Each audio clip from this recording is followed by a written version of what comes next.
বলছে খয়রা কত করে গো? হ্যাঁ ওই খয়রা ভাজা খাবো বলেই তো জিজ্ঞেস করছি, কত করে দিচ্ছ বলো? 30 টাকা, 300 টাকা করে দাও দাও, কটা দিয়ে দাও।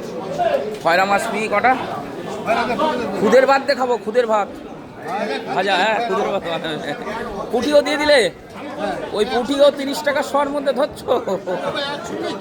আচ্ছা ঠিক আছে, দাও দাও দাও দাও, তুমি যদি খুশি হও দাও। এই দেখুন, এটা হচ্ছে বনগাঁ নিউ মার্কেট। কাকার কাছ থেকে খয়রা মাছ নিয়েছি। এটা কি মাছ গো? ভাঙর মাছ এটা? ভেটকি, ভেটকি মাছ। কট্টুক হলো? না ও নেবো না, ওই কাটাওয়ালা মাছ নেবো না। ও বাড়ি নিয়ে গিয়ে রান্না করে খাও। কত হলো? 500 হয়ে গেছে? 400। আচ্ছা আচ্ছা ঠিক আছে, দিয়ে দাও। ব্যাগ আছে তো? ভরে নে।